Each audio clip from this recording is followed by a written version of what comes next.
So welcome back everyone to twofratboys.com. We're short of frat boy today, but my name is Jesus Diaz and I'm joined by the wonderful Miss Luz E. I'm the frat boy replacement. How do I look? That's nice, nice. Yeah, so I'm excited to have Luz join us today because she was very closely involved with the company, both on the outside as a performer and then on the inside as an employee, eventually. So Luz, would love to, if you could give a quick background on yourself, how you got into Greek life, and then how you met our team or LatinosStep in the beginning. That'd be great. Oh man. It's so funny. It's like the question that people ask the most, like, tell me about yourself. And then you're like, But 40 years young, and I think all my life as a minority, my father was the youngest of 23 brothers and sisters. My mother's grandma had 18 kids. So like I come from like a tribe from Puerto Rico, right? Raised in Puerto Rico in the summers from the age of 7 to 15, and was always very ambitious, always wanted to do a lot. I was the example of a man or a woman who chases many rabbits, ends with none. Right? Suffer from FOMO, right? You're doing all these things, you're expecting the big commitment, but because you're spread so thin, you're not really committing to anything, So I was a teacher and an actor and a guidance counselor and a private investigator, and I produced events and I worked on radio, and I moved to Florida to work for Club Med, which is an all-inclusive resort for a period of time. And actually speaking, was it when the whole thing happened with Batanga, where they laid me off and I was devastated at the time. I was like, oh my God, my dream job. I'm completely devastated. I actually went on my first international trip. And after that, I did 3 others, but then I quit my job further down, and I quit my job for 2 years and traveled the world. But that experience that you get when you travel and you leave and you get a chance to experience who you are and see how people experience you, I think nothing else could replace that, And so many people are looking for people to travel with, but then you grow so much more when you're on your solo journey, Wait, let me ask you a question there. So I didn't realize that step. So after Batanga, which country did you? So yeah, so when Batanga laid me off, I actually went. So I was friends. I'm still friends, but we haven't, we're not the best of friends. But Angie Martinez, not the Angie Martinez, but Pimple's lawyer. We went on a trip international. We went to Spain and Croatia and Italy and Turkey. And man, we had such an amazing time just traveling around. And that was my first international trip, when the whole thing happened. And I don't think that would not have happened if you guys didn't lay me off. So thank you so much for that. Well, just for clarification, everyone listening, I was no longer at Batanga at that time. So it wasn't me. Please don't point the finger this way. They weren't the bad guys. Yeah, we love Luz to death. I mean, you were also part of a Greek organization that took part in our shows and the events that we started out with. Do you happen to remember what was your first event or the first year that you participated? So the first event, so let me just give you some context. So I pledged, if we can even use the word pledge these days, I don't even know, right? I pledged summer 2003. I was the only one in the whole organization. I had no sans, whatever. I had no line system. I didn't have any of that. That wasn't my experience. I didn't know that. So it's interesting because there's a lot of experience and a lot of things that you get when you undergo a process with other people that I didn't get a chance to experience myself, which fell right in line with how I always am. I'm a solo traveler, I'm a floater. So it's no surprise that was my experience. I think that my experience would have been different if I had other pledge class sisters or line sisters or whatever have you. And I kind of wish I had that because there's something magical that happens that you share, right? That moment, so I didn't have that. So and then OPC was dead on campus at William Patterson. So I remember my first event, and we won our competition, but I was always between us, and I don't know if I can share this, but I'm going to share it anyway. Go for it. I'm going to channel my inner Anthony. Anthony would have said, yes, give us a name. Yes, share right now, right?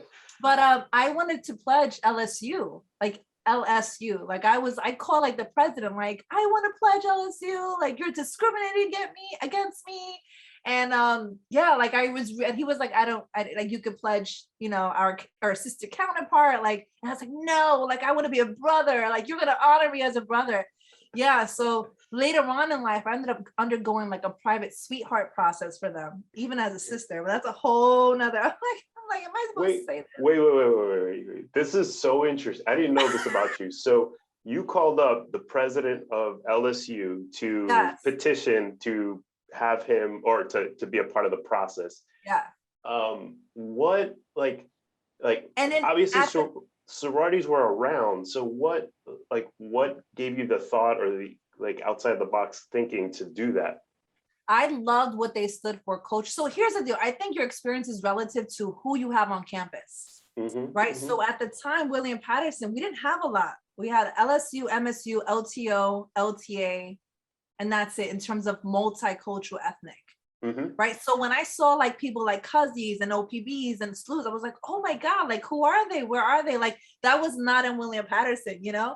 So my experience is so I loved the brothers, and I swore I was like a brother. Like I would be at their bake sales. I'd be like, yeah, come, like so funny. It was so real. The things you do, But I was fascinated with Greek life. Like there was something about Greek life because I saw it also as a business. So when I came onto William Patterson, OPC was dead. There was no sisters on campus, and I revived the chapter. And I remember that following semester after the summer, 8 ladies like came to like pledge. Wow. Yeah, it was like 8, and then another like 10. Like it was so crazy. And I was like, and then I would bring like Hot 97 on campus. I had things with like domestic violence. I had the Apollo show. I bought some of the people from The Wire. Like I was like, oh, this is a business and we're gonna make this work. We're gonna resuscitate whatever's going on, But man, I think there was something intriguing about Greek life, and there's something intriguing about standing for something and standing for a cause. And you learn so many like life skills. You learn that sense of resiliency. You learn that sense of just camaraderie, fellowship. Like there's things that I think that are skills that are translatable in different work environments, And I just, oh yeah, I'm so grateful. I gotta say, I mean, it's so refreshing to hear you say that. We have a lot of conversations on Two Frat Boys, by the way, to our 27 subscribers. This is for you. No, 27 million next year. Hello. We need Luz at the bake sale. We need you recruiting for us at the bake sale. But that's funny. But yeah, no. So my point is this: that I feel like the benefits of Greek life, you and I both know because we are parts of an organization, and even beyond the university setting, like in our professional lives and networks, we've grown so much through them and continue to, through the people we can call up and just talk to. So like even in this case where you and I talked, and you connected me to a videographer who I'm going to use for a separate project, next week. Right. So all things aside, and thank you for that intro. Glad that worked out. Yeah, appreciate it. But my whole point is this. So being at an institution that had so much Greek life, in Latino Greek life or multicultural Greek life in retrospect, and you chose, I think the fraternities are the cooler, or not the cooler, but like I think that's an option that I want to go after. Oh, that's fine. yeah, that's so unique. But anyway, did you know Francisco Diaz by chance at William? Oh my God, yes. He was our Greek advisor. We loved Francisco. I mean, he was literally for the people, by the people, Yeah. And he was just, he was amazing. He was amazing.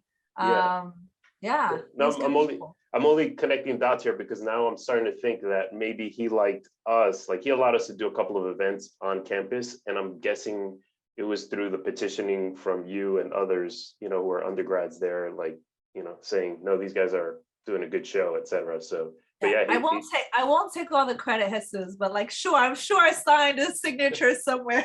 Like, yes, allow these guys in. But, and I didn't really answer your question because I answered it according to the William Patterson experience that I had. But I remember walking into your shows and the energy and the excitement.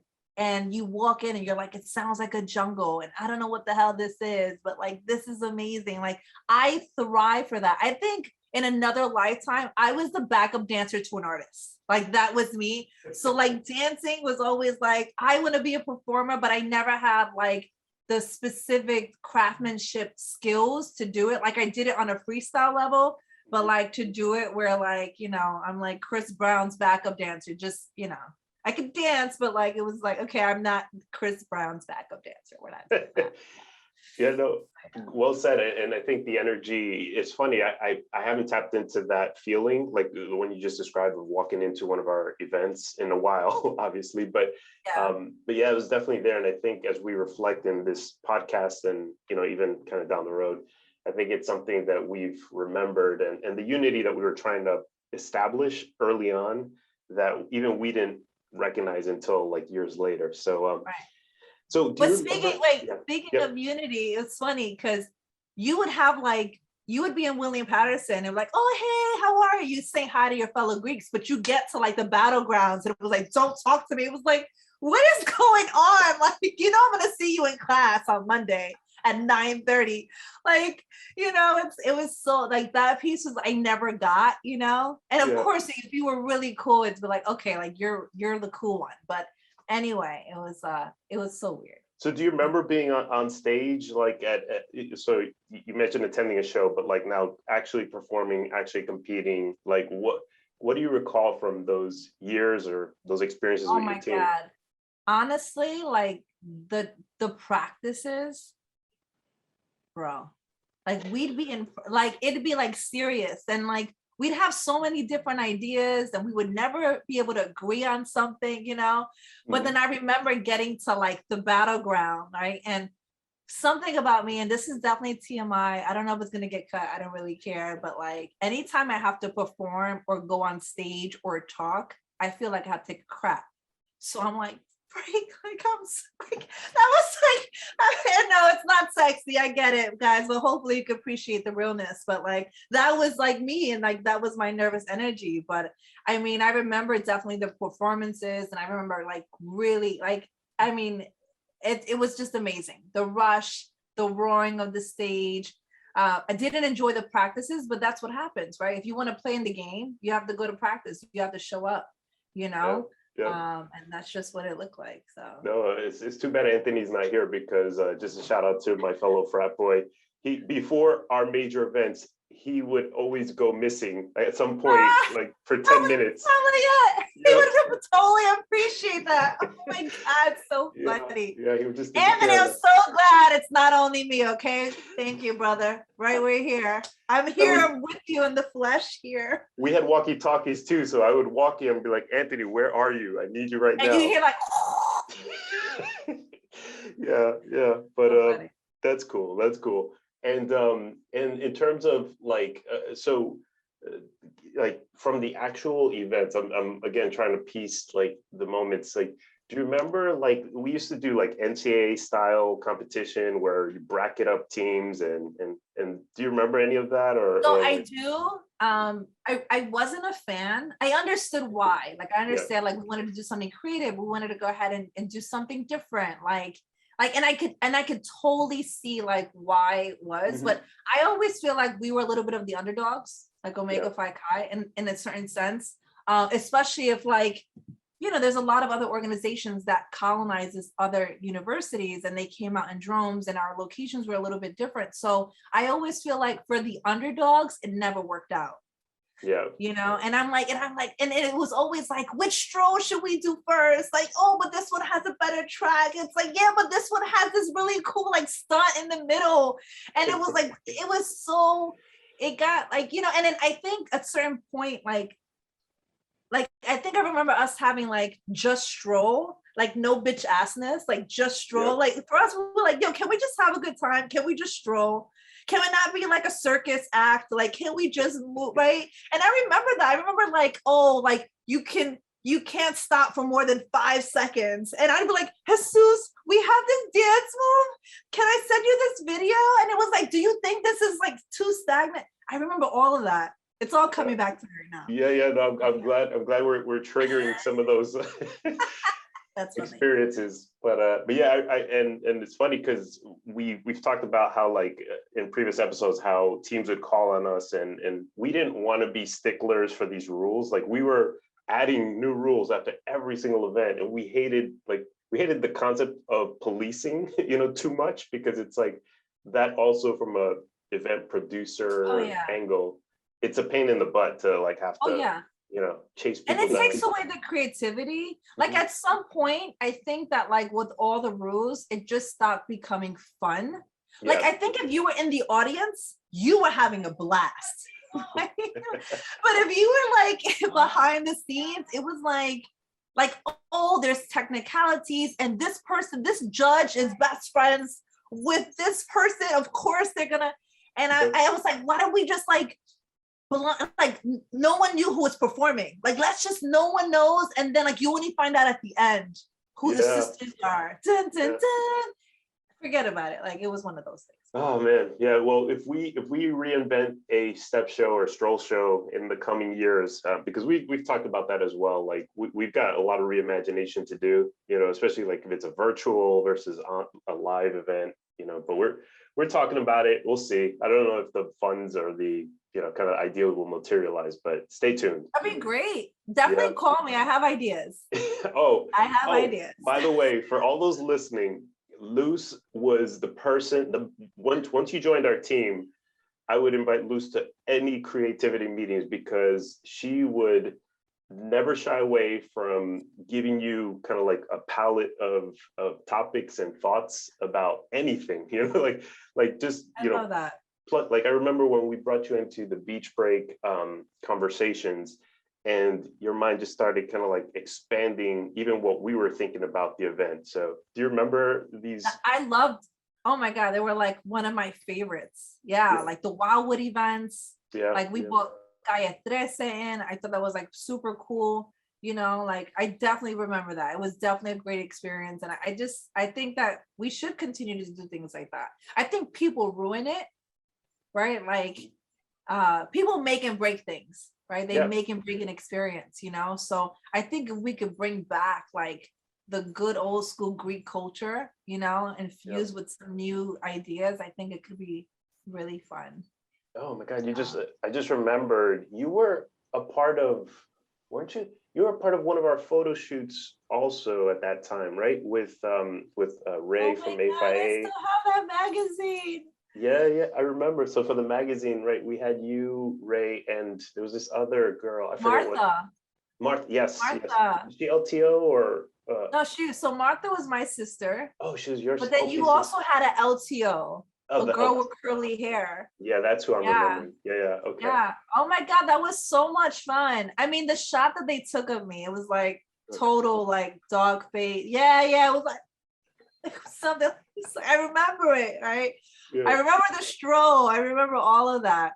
I think I stole like 15 magazines. I still have them upstairs. Like I was like, I gotta keep this memorabilia, Nice.